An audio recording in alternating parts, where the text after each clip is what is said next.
성령으로 기록된 말씀, 성령으로 우리에게 은혜 베푸실 때에 말씀을 통하여 우리 구주의 아름다우심과 또한 우리의 죄악됨을 분명히 보고 오직 한 분 하나님만을 더욱더 의뢰하고 사모하는 자리 이르게 하시며, 특별히 오늘도 주가 예비하시는 하나님의 나라를 더욱더 소망하는 믿음으로 살아가는 저희들 되게 하여 주옵소서. 예수님 이름으로 기도하옵나이다. 아멘. 계속 누가복음의 말씀으로 여러분과 은혜 나눕니다. 기독교 신앙은 고백의 신앙입니다. 무엇보다도 중요한 것, 내 입술로 하는 바로 그 신앙의 고백입니다. 로마서 10장 10절입니다. 사람이 마음으로 믿어 의에 이르고 입으로 시인하여 구원에 이르느니라. 마음에 믿으십니까? 마음으로 믿으면 됐지. 아닙니다. 입으로 반드시 시인하셔야 합니다. 여러분이 입으로 시인하는 그게 진정 여러분이 마음으로 믿는다는 증거가 됩니다. 하나님의 말씀이 믿어지십니까? 그러면 아멘으로 화답하시는 여러분 되시기를 바랍니다. 주일 예배를 드릴 때마다 함께 사도신경으로 신앙 고백을 합니다. 이 시간은 참으로 귀중한 시간입니다. 교회는 신앙 고백의 공동체입니다. 왜 우리가 교회입니까? 여기에 사도신경으로 고백되어진 신앙의 고백이 있기 때문이죠. 이 고백 위에 주께서는 교회를 세우신다 말씀하셨습니다. 오늘 예배가 예배인 것은 우리 안에 함께 드렸던 신앙 고백이 있었기 때문입니다. 우리가 하나님의 자녀라는 그 증거는 바로 조금 전에 우리가 드렸던 바로 그 신앙의 고백 때문입니다. 이처럼 사도신경으로 함께 신앙을 고백한다는 건 너무 귀한 일입니다. 이 사도신경을 가만히 보시면 3분의 2가 예수님에 대한 고백입니다. 그 예수님을 통해서 하나님이 우리 안에 이루신 놀라운 일들에 대한 믿음의 고백이죠. 이 예수님에 대한 고백을 시간별로 나누어 봅니다. 먼저 과거의 고백이 있습니다. 과거에 이루신 일들에 대한 고백이죠. 성령으로 잉태되어 동정녀 마리아에게서 나시고 본디오 빌라도에게 고난을 받아 십자가에 못 박혀 죽으시고 장사되시고 죽은 자 가운데서 다시 살아나셨으며 하늘에 오르셨다. 이 모든 건 과거에 이루어진 일입니다. 이어서 현재형의 고백이 하나 나옵니다. 뭘까요? 주께서 지금 어디에 계십니까? 하나님 보좌 우편에 앉아 계신다. 그리고 그 다음입니다. 역시 단 하나뿐인 미래형의 고백이 나옵니다. 그게 뭘까요? 심판하러 오신다는 겁니다. 살아있는 자와 죽은 자를 그리 심판하러 오신다. 우리 입장에서는 완전한 구원이 될 겁니다. 이게 단 하나 남은 성경의 약속입니다. 성경은 다른 얘기가 아닙니다. 그분이 오신다는 겁니다. 성경에서 그렇게 약속하셨던 것처럼 때가 되면 예수님이 오셔서 십자가의 죽으심으로 완전한 구속의 사역을 이루어내신 것처럼 이제 하나님의 나라를 완전히 이 땅에 이루시기 위하여 약속하신 그때에 반드시 오신다는 겁니다. 이 약속이 있기에 기독교를 소망의 신앙이라 부를 수 있는 겁니다. 성도는 오늘에도 이 약속을 붙잡고 이 땅을 살면서도 성도답게 살아가야 합니다. 주님이 오실 것이기 때문에 오늘 오실지 내일 오실지 아무도 모르지만 분명히 주님이 오시기에 그날을 준비하며 오실 주님을 소망하며 그 믿음으로 하나님 나라에 대한 더 간절한 열망을 가지고 오늘 이 땅을 사는 게 성도입니다. 오늘도 오실 주님과 그 하나님 나라에 대해 누가복음이 주시는 말씀으로 은혜 나누려고 합니다. 먼저 지난 주일에 나누었던 말씀입니다. 몇몇의 바리새인들이 예수님을 찾아옵니다. 그리고 예수님께 물었습니다. 하나님의 나라가 어느 때에 임합니까? 하나님의 나라를 생각할 때마다 우리는 나중에 내가 죽든지 아니면 주님이 오시든지 그때 이루어지는 나라라고 쉽게 생각을 합니다. 그러나 하나님 나라를 생각할 때 이걸 꼭 기억하셔야 합니다. 지금 그리고 나중입니다. 지금에도 충분히 하나님의 나라는 우리 안에 이루어졌다는 겁니다. 그러니 그 하나님 나라에 이미 들어와 있는 내 자신을 말씀 안에서 잘 살펴드리면서 그것으로 기뻐하고 또한 즐거워하며 사셔야 합니다. 지금 이미 이루어지는 하나님의 나라에 대해서 생각해 봅니다. 앞선 21절에 보면 또 여기 있다 저기 있다고도 못하리니 하나님의 나라는 너희 안에 있다. 하나님의 나라가 언제 이루어집니까? 라는 바리새인의 질문에 예수님이 주신 답입니다. 여기 있다 저기 있다 할 게 아니다. 하나님의 나라는 이미 너희 안에 있다. 두 가지로 풀이가 된다고 했습니다. 그 하나는 지금 예수님이 바리새인들 사이에 있지 않습니까?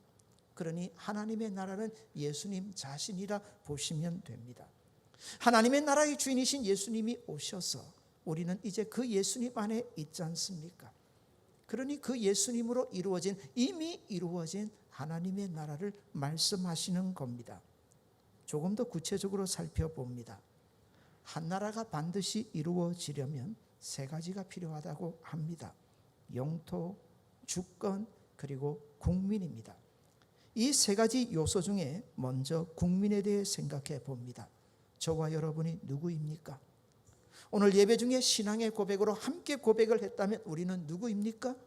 하나님 나라의 백성인 줄 믿으시기를 바랍니다. 이미 하나님 나라의 국민이 되어졌습니다. 한 나라를 이루는데 가장 중요한 것 국민이거든요. 그것이 이미 이루어졌다라고 우리에게 가르쳐 줍니다. 그 다음 주권입니다. 지금 누가 우리를 다스립니까? 여전히 우리가 마귀의 종로로 탑니까? 마귀의 세력 아래 있습니까? 전혀 아닙니다. 하나님의 다스리심이 저와 여러분 안에 이미 이루어진 줄 믿으시기를 바랍니다. 더 이상 사탄의 권세와 사탄의 세력이 우리를 어쩌지 못합니다. 그래서 성경이 가장 강조하는 것 중에 하나가 예수님 안에라는 바로 이 표현입니다. 우리가 누구 안에 있다고요? 예수님 안에, 예수님의 능력 안에, 예수님의 권세 아래, 예수님의 사랑 안에, 예수님의 은혜 안에 있기 때문에 악한 자가 우리를 건드리지도 못한다는 거죠. 미국이라는 나라가 참 대단합니다. 그 대단함 중에 하나는 그 백성을 지켜가려는 그 모습입니다. 이번에 동북아에 참 큰 긴장이 있었습니다. 아실 겁니다. 낸시 펠로시라는 미국 하원 의장입니다. 미국 국가서열 3위라고 하는 참 높은 위치에 있는 사람이죠. 이번에 대만을 방문했습니다. 중국이 난리가 났습니다. 그런데 정치는 참 정치인 것 같습니다. 겉으로 우리가 보는 것하고 속은 많이 달라요. 이 낸시 펠로시가 대만을 간다 하니 미국 대통령 바이든이 많이 말렸다고 합니다. 이런 일이 있을 줄 알고 가지 말라고. 그런데 낸시 펠로시가 얼마나 대단한 여자입니까? 대통령이 말려도 가겠다고. 미국 대통령 바이든이 중국 수상 시진핑에게 전화를 했답니다. 내가 말려도 간단다. 좀 이해해 달라. 그러면서 한 말이 참 미국이라 여겨집니다. 그래도 간다니 내가 어쩌겠나. 그러나 나는 그녀를 지켜야 한다. 그녀가 미국 사람이니까 반드시 지켜야 한다. 그래서 전투기도 띄울 거고 항공모함도 보낸다. 참 대단하죠. 미국 사람이니까 우리는 그녀를 보호하기 위해서 반드시 지켜야 한다. 참 부러운 부분입니다. 그런데 생각해 봅니다. 세상도 이럴진데 하물며 우리 하나님이시겠습니까? 아들을 십자가에 내어주시기까지 하시면서 구원하신 우리들, 하나님의 백성들 그냥 내버려 두시겠습니까? 절대로 아닙니다. 옆에 분에게 도전해 드립시다. 당신은 예수님 안에 있습니다. 하나님의 다스리심이, 하나님의 그 통치하심이 우리 안에 이루어집니다. 이제는 악한 권세가 절대 우리를 어쩌지 못합니다. 요한일서 5장 18절에 보면 참 놀라운 말씀을 하시죠. 하나님께로부터 나신 이가 우리를 지키심에 악한 자가 우리를 만지지도 못하리라. 건드리지도 못합니다. 사랑하는 여러분, 어디를 가든지 우리가 어떤 모습으로 이 세상을 살아가시든지 그런 하나님의 은혜 속에 내가 있음을 확신하시고 내가 이미 하나님 나라에 들어와 있는 하나님의 백성이식을 자각하시고 그 믿음으로 살아들이시는 저와 여러분 되시기를 바랍니다. 조금 더 생각해 봅니다. 우리가 국민입니다. 하나님의 다스리심이 현재 우리 안에 이루어지고 있습니다. 그러면 하나님의 나라는 이미 우리 안에 이루어진 게 분명합니다. 그러나 아직 하나가 남아 있습니다. 그게 영토입니다. 지금도 그 나라를 예수님께서는 우리를 위해 짓고 계십니다. 예수님 망치질하는 거 들리십니까?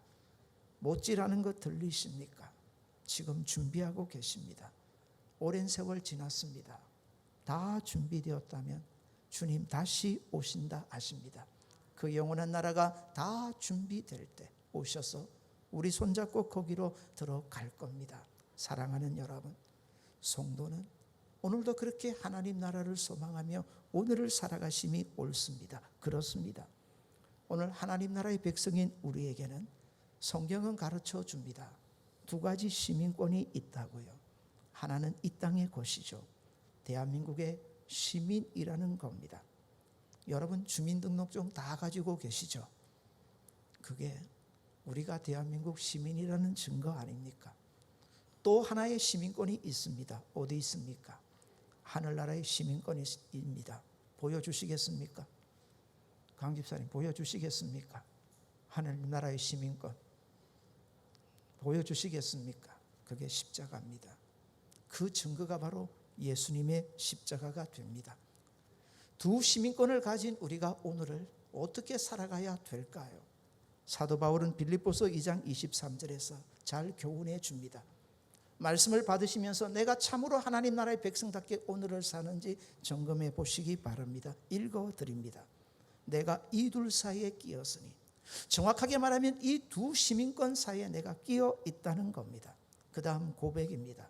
차라리 이 세상을 떠나서 그리스도와 함께 있는 것이 훨씬 더 좋은 일이라. 아멘 하시겠습니까? 그렇게 하고 싶은데 내가 육신으로 있는 것이 너희를 위하여 더 유익하리라. 사랑하는 여러분, 하나님 나라의 백성으로 나는 오늘을 잘 살고 있는지 자신을 잘 점검해 보십시오. 하나님 나라의 백성이라면 내 마음의 중심이 어디에 있어야 하는지를 분명히 가르쳐 줍니다. 한번 자식을 둔 부모 입장에서 생각해 봅시다. 자식을 두고 있는 부모님들에게 여쭙습니다. 천국 가시는 게 좋습니까?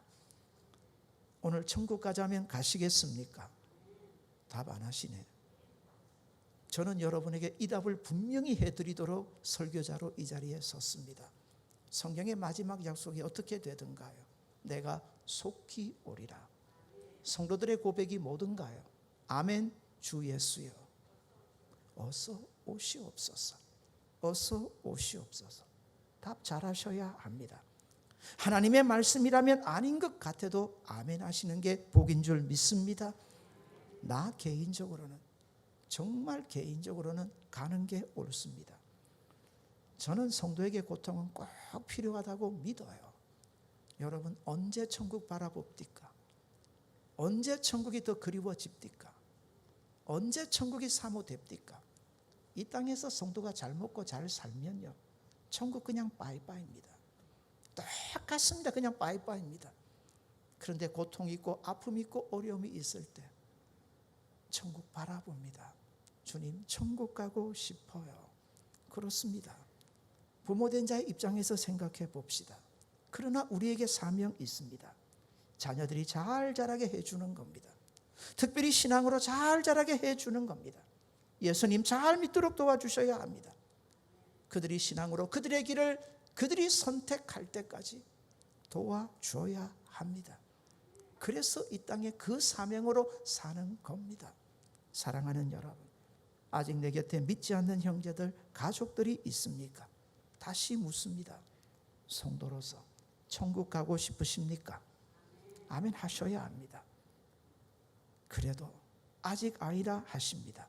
내가 사랑하는 가족들, 내가 사랑하는 형제들, 그들이 예수님을 알지 못한다면 그들을 도와주어야 하기 때문입니다.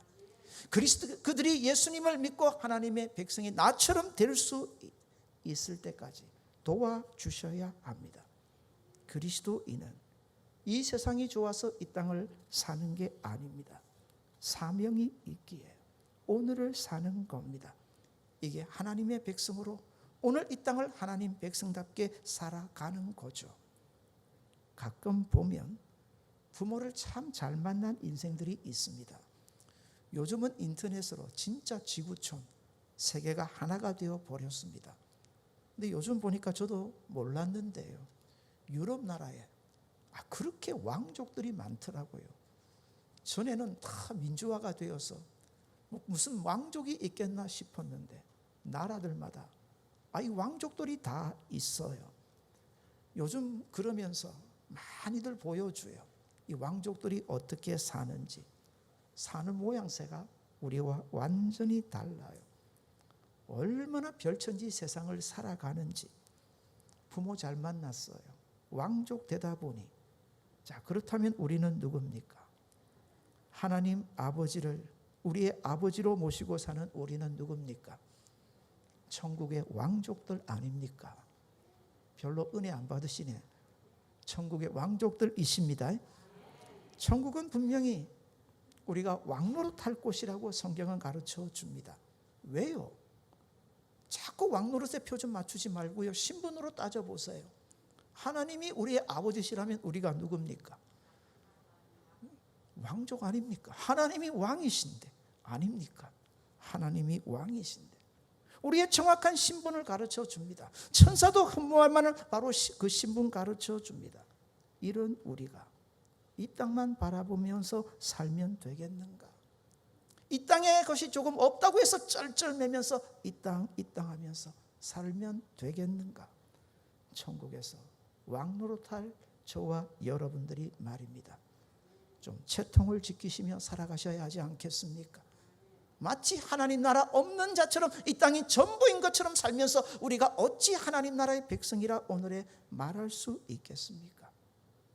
그러나 그럼에도 불구하고 우리가 정말 하나님 나라의 백성으로 오늘 이 땅을 사는 게 쉽지는 않습니다. 한 주간을 돌아봅시다. 하나님 나라 얼마나 생각하며 사셨습니까? 하나님 나라를 얼마나 사모하며 사셨습니까? 내가 하나님 나라의 백성이라는 것에 얼마나 자부심과 긍지를 가지고 사셨습니까? 자신들을 점검해 보십시오. 충분히 그리 살지 못한 내 모습 보일 겁니다. 왜 그럴까요? 이게 사탄의 계략입니다. 공중의 권세 잡은 자의 계략입니다. 우리로 그렇게 만듭니다. 우리로 하나님 나라의 백성임에도 불구하고 하나님 나라와 전혀 관련 없는 세상 사람들과 똑같은 모습으로 오늘을 살게 하려고 합니다. 한 번 더 말씀드릴게요. 사탄은 어떤 존재이든가요, 천국에서 원래는 하나님을 섬기던 천사들입니다. 이들이 교만해집니다. 하나님을 대적하다가 땅으로 쫓겨났다 했습니다. 이들의 운명은 100% 결정되어져 있습니다. 그들이 갈 곳은 어딜까요? 감사합니다. 이런 이들이 어떻게 합니까? 우리도 들어가지 못할 천국, 너희도 들어가지 마라. 그러면서 오늘의 우리를 발목을 잡는다 했습니다. 우리의 영안을 자꾸 흐리게 합니다. 심지어 하나님 나라의 백성인 우리들조차도 하나님 나라를 사모하면서 사는 게 아니라 이 땅을 사모하면서 이 땅에 모든 마음을 두고 살게끔 만들어 갑니다. 마치 하나님 나라가 없는 사탄처럼, 자기들처럼 우리도 그렇게 되도록 말입니다. 오늘 예수님에게 물어오는 바리새인들의 모습을 보십시오. 겉으로는 하나님 나라에 대해서 묻습니다. 언제 도대체 이 땅에 하나님 나라가 이루어집니까? 그런데 보십시오. 이게 하나님의 나라입니까? 아닙니다. 이 땅이죠. 자기가 원하는 나라라고 했습니다. 이런 의미입니다. 언제 이 땅이 좀 바뀝니까? 언제 이 땅이 좀 살만해집니까? 우리가 언제 이 땅에서 조금 더 편하게 마음껏 살겠습니까? 하나님 나라를 얘기하는 것 같은데 중심은 전부 이 땅입니다. 이제 예수님 딱 잘라 말씀하십니다. 22절입니다. 또 제자들에게 이르시되 때가 이르리니 너희가 인자의 날 하루를 보고자 하되 보지 못하리라. 여기서 정말 중요한 한 표현이 나옵니다. 인자의 날입니다. 누가복음에서만 사용되어졌습니다. 인자의 날은 예수님 다시 오시는 날입니다. 하나님의 나라가 완성되는 날이라 보시면 됩니다. 그런데 누가복음은 이 날을 바로 인자의 날이라 표현했습니다. 인자에 대해서 생각해 볼게요. 구약 성경에서 메시아에 대한 표현 중에 하나가 인자인데 구약 성경에서 단 한 구절 사용되어졌습니다. 다니엘서 7장 13절입니다. 읽어드립니다. 내가 또 밤 환상 중에 보니 인자 같은 이가 하늘 구름을 타고 와서 옛적부터 항상 계신 이에게 나아가 그 앞으로 인도되매. 인자라는 단어를 그대로 풀면 사람의 아들입니다. 다시 말하면 예수님이 어떤 모습으로 이 땅에 오실 걸 보여주십니까? 사람의 형체를 취하시고 이 땅에 오실 것을 보여줍니다. 놀라운 것은 구약 성경에서 단 한 번 이렇게 메시아에 대해서 인자라는 표현을 사용했는데 신약 성경에서 예수님이 자신을 향하여 즐겨 사용하셨던 표현이 이 표현입니다. 신약 성경에서 87번이 나오는데 예수님이 무려 83번을 사용하셨습니다. 나는 인자다. 나는 인자다. 22절을 다시 볼까요? 인자의 날 하루를 보고자 하되. 예수님의 말씀은 이런 의미입니다. 너희는 왜 자꾸 이 땅에서 이루어지는 하나님의 나라를 보려고 하느냐? 절대로 아니다. 너희가 원한다고 해서 그 나라를 볼 수 있을 줄 아느냐? 너희가 원하는 대로 너희가 마음먹은 대로 될 줄 아느냐? 아니라 하십니다. 23절도 읽어드립니다. 사람이 너희에게 말하되 보라 여기 있다 저기 있다 여기 있다 하리니 그러나 너희는 가지도 말고 따르지도 말라. 사람들은 자꾸 하나님의 나라를 이 땅에 세우고자 합니다.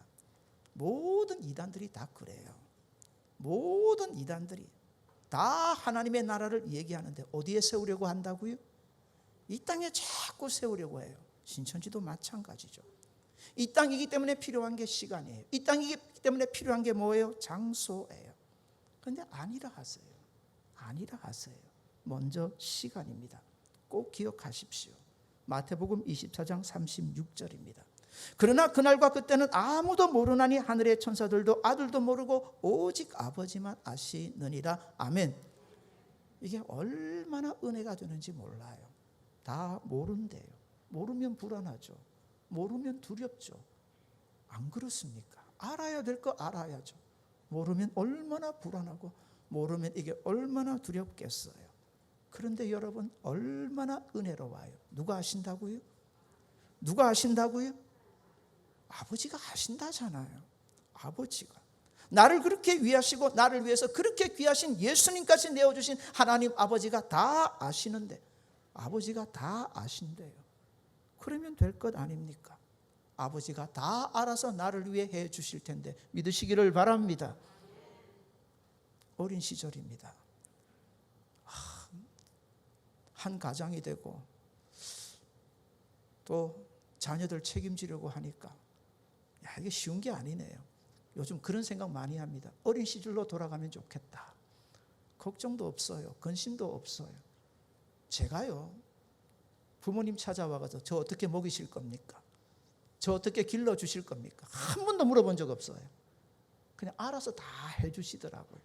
물어보다가 꿀밤만 맞아요. 그죠? 꿀밤만 맞습니다. 다 알아서 해주시더라고요. 걱정할 거 염려할 거 없어요. 누가 다 알아서 해주실 거니까는요.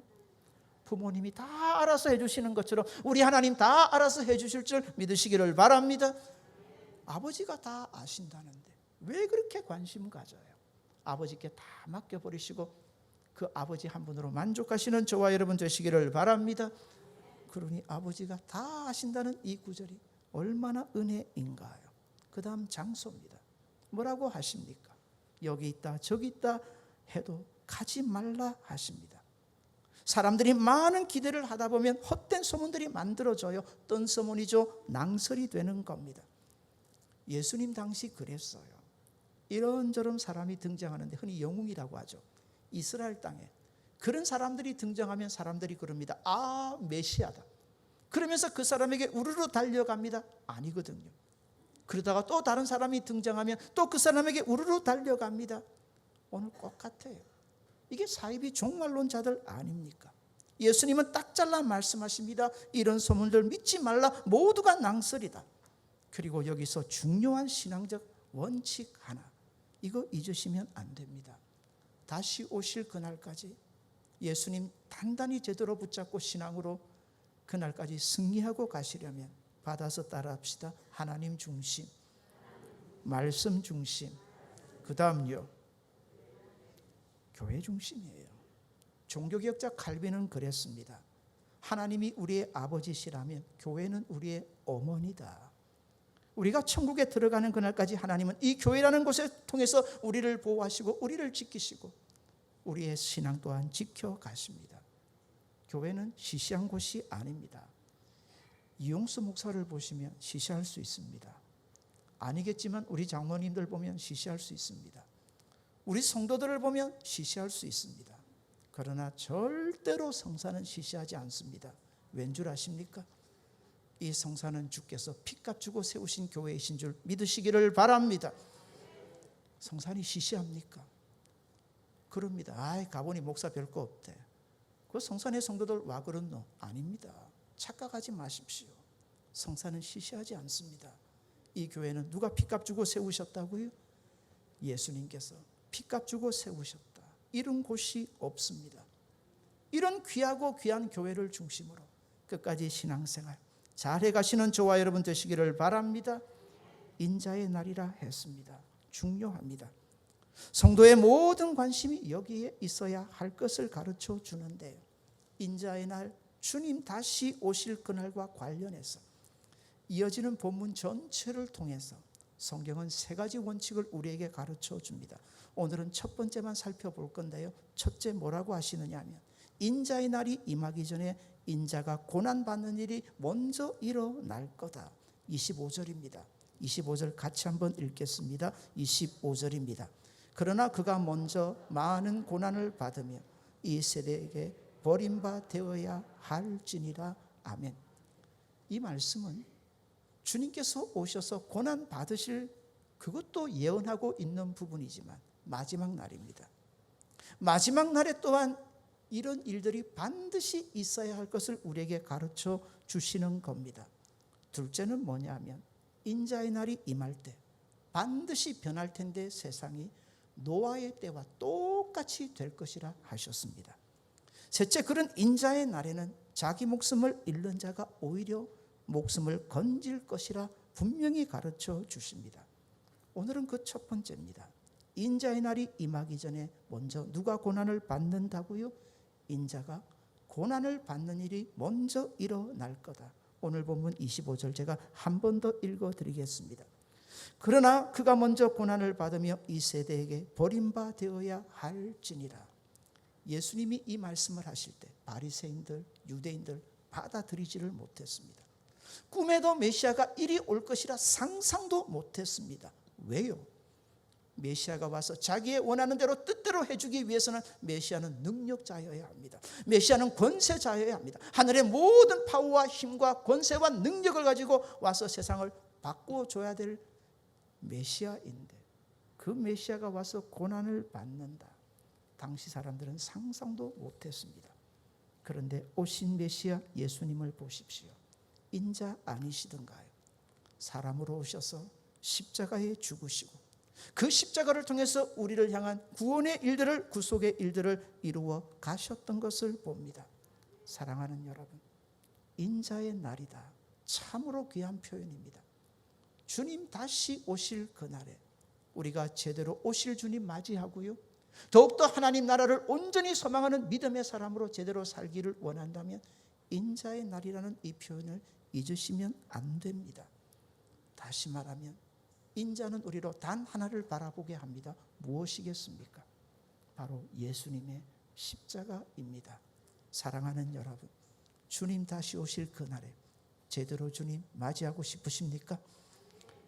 그날의 기쁨으로 하늘나라 들어가기를 바라십니까? 십자가 붙잡으시라는 겁니다. 단단히 붙잡으시라는 겁니다. 설교를 하면 누가 제일 은혜 많이 받을까요? 설교자입니다. 설교자는 이런 마음이 늘 있어요. 내가 준비하면서 은혜 받은 만큼 여러분이 은혜를 받으셨으면 좋겠다. 그래서 전달력이 부족해서 그게 안 될 때가 참 많아서 좀 그래요. 우리 교회는 새벽 기도를 1부, 2부로 드리잖아요. 새벽 기도를 인도하다 보면 참 이게 은혜를 많이 받는데 1부 새벽 기도 인도하고 달라요. 2부 새벽 기도를 인도하기 전에 또 은혜를 받아요. 심지어는 2부 새벽 기도를 인도하고 나서 가만히 있다 보면 또 은혜를 받으면 이런 생각이 들어요. 오늘 이 은혜 받은 것을 참 성도들과 나누어야 하겠는데, 인자의 날 이 부분에 대한 설교를 준비하고 있다가 한날 새벽 기도를 인도하는데 한 구절이 그저 은혜가 되는 거예요. 그게 시편 103편 12절입니다. 제가 한 번 더 읽어드릴게요. 동이 서에서 먼 것 같이 우리의 죄가를 우리에게서 멀리 옮기셨으며. 여기에서 정말 귀한 표현이 나옵니다. 새벽 기도 때 나누는 거 한 번 더 나눌게요. 동이 서에서 먼 것 같이. 이게 얼마나 은혜로운 표현인 줄 아세요? 세상에 가장 멀다는 표현이 뭘까요? 세상에서 가장 멀다는 표현, 이게 동이 서에서 멀다는 표현이에요. 지구를 가지고 생각해 볼까요? 지구에 북쪽이 있잖아요, 남쪽이 있잖아요. 북쪽의 끝을 우리는 뭐라고 하나요? 북극이라고 해요. 남쪽의 끝을 뭐라고 하나요? 남극이에요. 멀지만 거리는 잴 수 있어요. 동에서 서의 거리를 잴 수 있을까요? 못 재요. 동극이라는 소리 들어보셨어요? 서극이라는 소리 들어보셨어요? 북극, 남극은 들어보셨지만 동극, 서극은 못 들어보셨어요. 끝이 없기 때문에. 왜요? 지구가 돌기 때문에 끝이 없어요. 동이 서에서 멀다는 표현은요, 가장 멀다는 표현이에요. 하나님께서 우리의 죄를 그렇게 완전히 처리해 버리셨다는 표현이죠. 이 표현에 은혜 받으시기를 바랍니다. 근데 그것으로 끝이 아니에요. 시편 103편을 지은 사람은 다윗인데 다윗은 이스라엘 백성이잖아요. 유대인이잖아요. 잘 알아요. 유대인들에게 있어서 가장 귀한 절기가 있는데 대속죄일입니다. 모든 이스라엘 백성의 죄를 사함받는 날이죠. 이 날이 되면 대제사장이 1년에 한 번 그 지성소 안으로 들어가요. 그리고 하나님께로부터 이스라엘 모든 죄를 용서받는 은혜를 입게 되는 날이죠. 그런데 이 날에 하게 되는 특징이 하나 있어요. 그게 뭐냐면 2마리 염소를 가지고 하나님 앞에 제사 드리러 와요. 제비뽑기를 하는데 한 염소는 하나님을 위하여 드려지는데 죽어서 그 피로 지성소 안에서 뿌려지는 염소가 돼요. 하나님 앞에 드려지는 염소죠. 또 한 염소가 있습니다. 이게 아사셀의 염소입니다. 이 아사셀의 염소로 뽑히면 어떻게 되느냐면 대제사장은 이 염소의 머리에 이스라엘 모든 백성의 죄를 낱낱이 고백하면서 하나님께 기도합니다. 이스라엘 백성의 모든 죄가 이 염소에게로 옮겨지는 거죠. 그리고 이 염소는 어떻게 되느냐면 광야로 쫓겨납니다. 방향이 어디냐면 동쪽이에요.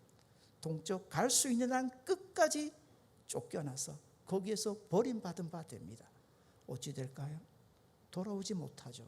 짐승의 밥이 되거나 굶어 죽게 됩니다.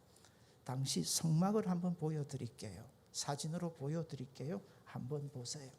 저기 성막입니다. 연기가 피어나는 곳 있죠. 제사 드려지는 곳인데 저기 천막이 덮여져 있는 것 있잖아요. 좀 펼쳐져 있는데 저 제일 안쪽이 어디냐면 지성소예요. 저 방향이 어디냐면 서쪽이에요. 입구 보이십니까? 까맣게 되어 있는 부분이죠. 저희가 성막으로 들어가는, 성전으로 들어가는 입구인데 저 방향이 어딜까요? 방향이 동쪽이에요. 서쪽은 은혜의 상징이라면 보시는 것처럼 동쪽은 저주의 상징이에요. 이 아사셀의 염소는요, 동쪽 끝까지 떠나서 하나님께로부터 멀어지게 돼요. 이스라엘 백성의 죄를 하나님께서 그리 멀리 옮기셨다는 것을 보여주는데요, 이 아사셀의 염소가 상징하는 분이 계셔요. 누구실까요? 우리의 모든 죄를 지시고 십자가에 저주받아 주신 예수님이세요. 여기까지 새벽에 설교를 했고요, 딱 앉아서 기도를 하는데 하나님께서 주마등같이 이런 말씀이 떠오르게 하시는 거예요. 예수님의 시작과 끝이에요. 예수님의 시작이 어떻게 되던가요? 성경에서 등장하는 예수님의 시작은 12살이에요. 부모님을 따라서 육신의 부모죠. 요셉과 마리아를 따라서 어디에 가든가요? 성전에 갑니다. 얼마나 좋으셨던지, 얼마나 좋으셨던지. 제사를 드리고 고향으로 돌아가는데 요셉과 마리아가 보니까 없어요. 놀라가지고 다시 성전으로 돌아오고 여전히 성전에 있는 예수님을 보면서 뭐라고 하던가요? 아이야, 너가 우리에게 왜 이렇게 하니? 그때 예수님께서 하신 말씀 기억나세요? 내가 내 아버지 집에 있어야 할 줄 모르셨습니까? 아버지 집에 있는 게 그렇게 즐거우시고 기쁘셨던 우리 예수님이셨어요. 하나님 나라에 그렇게 하나님과 하나 되어 있었던 그 기쁨, 그 즐거움 아세요? 예수님이 가장 기뻐하고 즐거워하셨던 거예요. 그런데 그거 다 포기하고 인간의 모습을 보시고 저주받기 위해 이 땅에 오셨어요. 예수님의 그 기쁨, 그 즐거움, 그 아름다움, 그 모든 걸 포기하고 이 땅에 오셨단 말입니다. 마지막 십자가에 죽으실 때 어떻게 죽으시던가요? 하나님 앞에 완전히 버림받아서 하나님을 아버지라도 부르지 못하시고 그렇게 고백하셨다. 나의 하나님, 나의 하나님. 아시겠습니까? 고백하셨던 예수님을 우리는 보게 됩니다. 성전에도 들어오지 못하시고 성전 바깥에, 영문 바깥으로 완전히 쫓겨나셔서 갈보리 그 저주의 언덕에서 십자가에 죽으셨던 예수님 봅니다. 모든 기쁨도, 모든 즐거움도 다 포기하시고 누구 때문에요? 누구 때문에요? 오직 한 분, 저와 여러분 때문에요. 사랑하는 여러분, 우리가 이런 예수님의 사랑과 은혜를 받고 사는데 한번 돌아봅시다. 한 주간 우리의 기쁨은 어디 있었던가요? 우리의 즐거움은 어디 있었던가요? 혹시 이 땅 아니던가요? 여전히 땅땅하면서 살아오지 않으셨던가요? 우리 자신들을 돌아봅시다. 사랑하는 여러분, 오늘 설교를 통해서 저는 여러분에게 해드릴 일이 있어요. 반드시 해드려야 될 일이 있어요. 이 땅에 함몰되어 있는 우리의 마음, 이 땅이 전부인 것처럼 이 땅에만 모든 마음 두고 있는 우리의 모습 옮겨드려야 돼요. 이제는 옮겨드려야 돼요. 우리의 마음이 하나님 나라로 옮겨지는 은혜의 시간 되시기를 바랍니다. 한 번 더 여쭙습니다. 세상이 하수상하잖아요. 여기저기서 전쟁이 마구 일어나잖아요. 기후변화는 어떤가요? 성경이 그대로 보여주잖아요. 누구 오실 때 된 것 같습니까? 누구 오실 때 된 것 같습니다. 옆에 분에게 도전해 줍시다. 예수님 오십니다. 한 번 더요. 예수님 오십니다. 물을게요. 찬양대 여러분 기쁘세요? 즐거우세요? 아니라면 지금 고쳐야 돼요. 지금 바꾸셔야 돼요. 지금 변화되셔야 돼요. 그게 하나밖에 없다니까요. 그게 인자의 날이라 표현하셨다니까요. 그게 예수님의 십자가가 아니면 여러분 그날 되면 우리 막연히 바뀔까요? 안 바뀌어요. 지금 붙잡고요. 옮겨드려야 돼요. 옮겨드려야 돼요. 사랑하는 여러분, 이 땅 우리 얼마나 잘 먹고 잘 살아요. 그럼에도 계속 이 땅 앞으로 얼마나 더 잘 먹고 잘 사시면 하나님 나라로 옮겨지시겠어요? 절대로 옮겨지지 않아요. 오직 우리를 하나님 나라의 백성답게 살아가게 할 수 있는 능력, 십자가에 있는 줄 믿으시기를 바랍니다. 우리를 위해 모든 것 포기하고 오신 예수님 바라보고 우리도 점검하십시오. 나는 무엇으로 즐거워하는가? 나는 무엇으로 기뻐하는가? 오늘의 내 소망, 나의 바람은 도대체 어디에 있는가? 십자가 바라보고 오실 주님 더욱 소망하고 하나님 나라를 더욱 갈망하며 살아가는 믿음의 성도들 되시기를 바랍니다. 옆에 분에게 한번 도전하실 때 이 고백이 나오셨으면 좋겠어요. 예 주님 어서 오세요. 이 고백 나오셨으면 좋겠어요. 한 번 더 옆에 분에게 도전해 줍시다. 주님 이제 오십니다. 아멘. 주 예수여 어서 오시옵소서. 그 믿음으로 더욱 하나님 나라 소망하며 살아드리시는 저와 여러분 되시기를 바랍니다. 주신 말씀으로 우리 다 같이 한번 기도합시다. 사랑하는 여러분, 성도는요 하나님 나라의 백성이에요.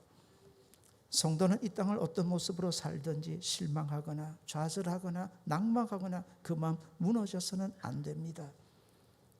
아무리 세상에서 우리의 모습이 초라할지라도 아닙니다. 우리는 하나님 나라의 백성이잖아요. 하나님 아버지가 예비하신